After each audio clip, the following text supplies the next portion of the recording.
En France, c'est différent parce qu'il y a une forte histoire de la France avec les Noirs, mais même malgré ça, on voit pas beaucoup de restaurants africains. Vous voyez? Donc encore une fois, quelle est l'excuse? Parce que moi, pour moi, un pays comme la France, on devrait voir autant de restaurants africains que des restaurants asiatiques, mais c'est pas le cas.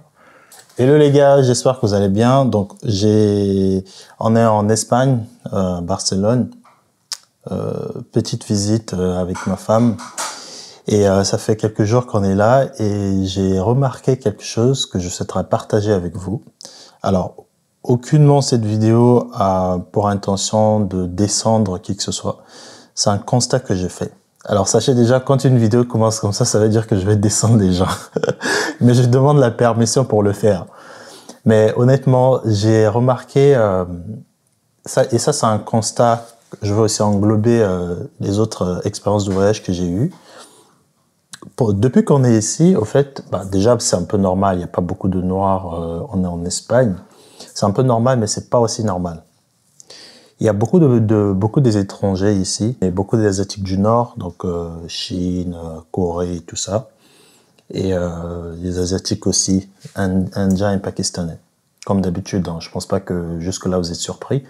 Alors moi, ce qui me surprend autant, c'est de se dire que la première fois quand j'ai vu qu'il n'y avait pas beaucoup des Noirs en Espagne, je me suis dit tout de suite, bon, c'est peut-être parce que l'Espagne n'a pas une grosse histoire de colonisation avec l'Afrique, même si il y en a eu. Parce que les Espagnols, aussi petits qu'ils sont, mais ils ont colonisé beaucoup, des millions de personnes, l'Amérique latine, mais aussi beaucoup d'influence en Afrique, notamment dans le commerce des Noirs. Mais bref, ça c'est vraiment une ancienne histoire. Mais quand on va dans la colonisation ou dans l'implication, comme le fait la France ou l'Angleterre, l'Espagne n'a pas autant d'influence. Donc je me suis dit en premier, c'est peut-être la raison pour laquelle il n'y a pas beaucoup de Noirs ici. Mais quand j'ai commencé à voir beaucoup d'Asiatiques, mais vraiment quand je dis beaucoup, là par exemple on est dans un quartier pas très touristique, c'est local mais un peu chic, je dirais. Je sais pas si c'est chic ici, mais en tout cas, c'est pas le quartier, quoi. C'est assez joli, il y a des super malls et tout. Mais malgré ça, tu vois quand même beaucoup d'étrangers. Ce qui est en France, qui est un peu rare quand même, quand tu vas plus tu montes dans des quartiers un peu chics et moins tu vois des étrangers, autant des Pakistanais et tout. Pour voir un Pakistanais, par exemple, dans le 16e ou dans le 3e, il faut vraiment que tu marches, quoi. Sauf qu'ici, c'est pas trop le cas. Et donc, moi, ma question, c'est, on a des personnes aussi qui ont de l'argent. On a des personnes qui pèsent. On a des personnes qui ont la possibilité de nous aider financièrement. Mais pourtant, quand tu ne vois, à chaque fois que j'ai vu un Noir, soit c'est une personne locale qui vit ici, mais à chaque fois que j'ai vu un Noir tenir un commerce, c'était des petits commerces. C'était des gens qui vendaient des bracelets, sans pourtant les dénigrer, hein, vraiment. Des gens qui vendaient des bracelets, des lunettes, tu vois, des petits commerces, mais vraiment dans la rue. Mais ce truc de... moi, ça m'aurait fait plaisir. Peut-être que ça va arriver dans 50 ans. Mais pourquoi on n'est pas comme... On n'a pas cette mentalité-là de conquérir. Quand je vois des Indiens ici, des Pakistanais, ils sont dans la mentalité de conquérir. À chaque 100 mètres, en ville ou même dans les quartiers, tu vois les épiceries. Tu vois, il y a un Indien qui s'est implanté et qui vend. Et d'ailleurs, au début de la vidéo, je disais que je veux en globaliser aussi quelques expériences de voyage que j'ai eues. C'est pareil en Belgique. Quand tu vas à Matongué, qui est le fameux quartier congolais à l'époque, tout le monde chantait ça dans les chansons. Ouais, Matongué, Matongué. Aujourd'hui, quand tu vas à Matongué, les Pakistanais, les Indiens, ils ont tout racheté. Et même dans nos quartiers en France aujourd'hui, on trouve ça maintenant normal de voir un Pakistanais qui ouvre un commerce afro, 100% afro, qui ne vend même pas la nourriture que lui, il consomme. Et tout ce qu'il mange, lui, chaque midi, il consomme même pas ce qu'il vend. Et pourtant, nous, ça ne choque même pas. Je ne sais pas si vous verrez une fois un Noir, peut-être qu'il y en a, en France, vendre de la cuisine 100% coréenne, des chips, des bonbons, tout coréen, et il mange pas ce qu'il vend. Est-ce que ça existe? Et donc, je me dis, est-ce que nous, on n'est pas... En fait, je connais un peu la réponse. Hein. C'est vraiment ce que je vous dis, c'est pas nouveau. Je suis sûr qu'il y aura beaucoup de gens qui vont dire, ouais, mais Christian, ça existe depuis la nuit des temps. Mais qu'est-ce qui fait, moi, ce que je veux comprendre, c'est que c'est pas comme si on n'avait pas de la cuisine dans nos pays. C'est pas comme si au Togo, il n'y avait pas des bons plats. C'est pas comme si au Cameroun, il n'y avait pas des bons plats. C'est pas comme si le Congo, le Sénégal et tous ces autres pays d'Afrique de l'Ouest, l'Afrique de l'Est, l'Éthiopie et tout ça, c'est pas comme si on pouvait pas faire à manger. Mais qu'est-ce qui fait qu'on se dise pas que, de la même manière qu'en Espagne, à chaque 50 mètres, il y a un tout petit shop, mais vraiment, tu vois, une petite boutique de fois de 10 mètres carrés qui vend des sushis, qui sont sur Uber Eats, qui sont sur toutes les applis, qui sont sur toutes les pubs. Qu'est-ce qui nous manque? C'est pas de l'argent, parce qu'on est les plus grands consommateurs. Quand tu regardes dans tous les pays, même dans des pays où il y a 0,5% des Noirs, on consomme comme si on était 30% dans la population. Et pareil en France d'ailleurs. Et qu'est-ce qui manque au fait aux Noirs de se dire que, en tant que Congolais, on va ouvrir une chaîne de restaurants en Europe.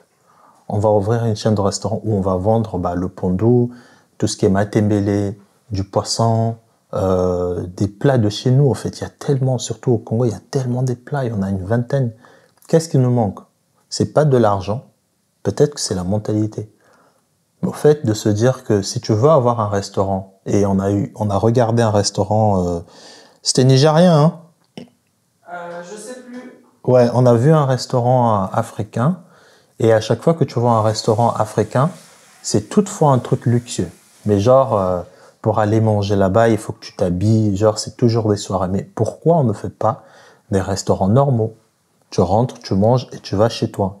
Pourquoi il y a toujours ce truc de ça doit être quelque chose de plus, genre il faut que ça soit joli. Donc encore une fois, c'est une mentalité, je pense pas que c'est un problème d'argent. Moi, je pense que c'est un problème de formalité. Hello! Je m'accuse de sa vidéo. Moi, je pense que c'est un problème de formalité. Je pense que les personnes ici, vu qu'elles sont pas dans leur pays d'origine, je pense qu'elles ne connaissent peut-être pas bien comment tout cela fonctionne. Et du coup, elles se contentent du peu, parce que malheureusement, elles n'arrivent pas à accéder à toutes les formalités administratives pour pouvoir avoir un fonds de commerce et puis avoir une boutique, quoi. Parce que tu as dit qu'on a de l'argent. C'est pas tout le monde qui a de l'argent pour ouvrir un commerce. Je suis désolée. On a de l'argent pour dépenser, pour acheter des marques, pour aller dans des boîtes. Dépenser un sac à 500 €, c'est pas comme avoir un fonds de commerce pour acheter un truc qui vaut, je sais pas, peut-être 5 000 ou 10 000 €, quoi. Oui. Donc encore une fois, c'est un problème de structuration, parce que si vraiment on avait cette mentalité de se dire qu'on arrive quelque part, il faut qu'on s'impose, il faut qu'on impose notre culture, notre moyen, tu vois, tous les trucs asiatiques qu'on a vus, c'est toujours plein. Tu vois. Oui. Donc, en soi, c'est pas les moyens qui manquent, parce qu'on a des gens riches, on va dire, des célébrités, des footballeurs, des personnes qu'on peut solliciter si on n'a pas des fonds, mais on le fait pas. Est-ce que c'est parce qu'aussi on ne se rend pas compte de la valeur et de la richesse que l'on a?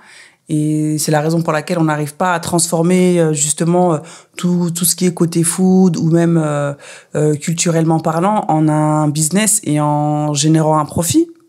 Peut-être que c'est ça. Ouais, c'est pour ça que je disais, c'est un problème de mentalité. Donc, cette mentalité-là de toujours vouloir consommer. Et aussi, je pense aussi que c'est de se dire que pourquoi une personne va ouvrir une boutique qu'il ne possède pas. Ça, c'est une mentalité aussi que j'ai beaucoup observée. Chez nous, souvent, ça va être, si j'ouvre quelque chose, c'est que c'est à moi, c'est que ça m'appartient, c'est que c'est moi le boss. Il y aura on a une difficulté à se dire que je suis le gérant d'une boutique, mais ça ne m'appartient pas. Et je veux quand même bien m'en occuper. Ce qui est souvent le cas quand on voit les Pakistanais, les Indiens ouvrir des trucs. Deux fois, ça les appartient pas. Deux fois, c'est juste un business de famille. Deux fois, c'est juste parce que ils connaissent la langue, ils connaissent un peu les plats, ils savent vite fait comment servir, parce qu'ils ont compris aussi que si tu ouvres un restaurant indien, il faut qu'il y ait des Indiens. Mais nous, on est les seuls, encore une fois, quand tu vas dans un restaurant afro, s'il n'y a pas d'autres personnes, s'il n'y a que nous, on va dire que ouais, on a un peu peur que les gens pensent que c'est pas bon. Alors que ce que les Asiatiques, quand tu vois les meilleurs restaurants asiatiques, les meilleurs restaurants chinois, souvent il n'y a que des Chinois, serveurs, jusqu'à la personne qui va t'ouvrir la porte. Ils ne se soucient pas de savoir que oui, bon, Bon, on est en France, il faut qu'on prenne une française. Mais nous, dès qu'il y a un restaurant afro qui marche, il faut qu'on prenne tout de suite un blanc pour dire que bon, on n'est pas trop communautaire, on n'a pas trop peur. Mais bon, je pense que vous connaissez déjà tout ce reste-là. En tout cas, c'était juste un constat que j'ai fait et je tenais vous le partager.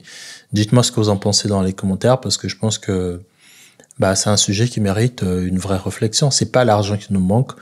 Les trucs administratifs, je suis d'accord et pas trop d'accord parce que si un Pakistanais qui parle pas espagnol arrive à le faire, pourquoi un Africain qui parle espagnol, qui est ici, ne le fait pas? Ouais, mais est-ce que le Pakistanais, il est plus ou moins victime de discrimination que la personne noire? On est pareil, hein, niveau peut-être dans la conscience, dans l'inconscience des personnes espagnoles, ils vont peut-être plus avoir favoriser une personne qui est non noire, même si elle est foncée. Voilà. Mais encore une fois, pour moi, je vois pas en quoi ça excuse le fait de pouvoir structurer un business. Je pense pas que le gouvernement espagnol va donner plus de difficultés à un noir d'ouvrir un truc, au fait. Ma femme disait tout à l'heure que c'est peut-être parce que que les noirs en plus sont plus discriminés, c'est pour ça qu'ils arrivent pas. Moi je pense pas. Moi je pense que dès lors que on est en Espagne, ok, il y a beaucoup de racisme ici comparé à la France, mais il y a quand même des noirs qui y vivent. Et donc moi en fait ce qui me dérange, c'est de se dire que on a la possibilité de se structurer, d'ouvrir des petits restaurants, une chaîne de restaurants, mais on n'arrive pas à le faire. Et je pense pas que ça a un rapport à voir avec le racisme, parce que un Indien, je pense aussi que dans l'imaginaire des gens, même si c'est pas la même histoire, l'esclavage, la colonisation, je pense pas que devant les yeux d'un raciste, un Indien et un noir, il y a autant de différences. Je pense qu'il y aura déjà le fait qu'ils sont foncés aussi et que c'est des étrangers tout simplement. Voilà quoi. Après peut-être qu'ils auront plus de préférences, mais je pense pas que ça a à voir avec ça parce que je pense qu'aujourd'hui, s'il y a un restaurant africain, parce que l'Afrique, voilà, il y a un peu ce côté exotique, ces côtés attirants. Je pense que si on arrivait à structurer, à faire des petits restaurants comme les Asiates le font, des petits trucs, hein, pas forcément des grands, je pense que ça pourrait marcher. Vraiment, parce que restaurant africain, en plus aujourd'hui avec tout l'intérêt que beaucoup de personnes portent pour l'Afrique, que ce soit bien ou pas bien, mais j'aimerais bien le voir. En France, c'est différent parce qu'il y a une forte histoire de la France avec les Noirs, mais même malgré ça, on voit pas beaucoup de restaurants africains. Vous voyez? Donc encore une fois, quelle est l'excuse? Parce que pour moi, un pays comme la France, on devrait voir autant de restaurants africains que des restaurants asiatiques, mais c'est pas le cas. La France n'a pas colonisé l'Inde, mais il y a beaucoup plus de restaurants indiens en France que des restaurants congolais, togolais, maliens et tout ça. Donc, voilà. Dites-moi ce que vous en pensez dans les commentaires, même si je connais déjà la réponse. Nous, on va explorer la ville, on va les manger.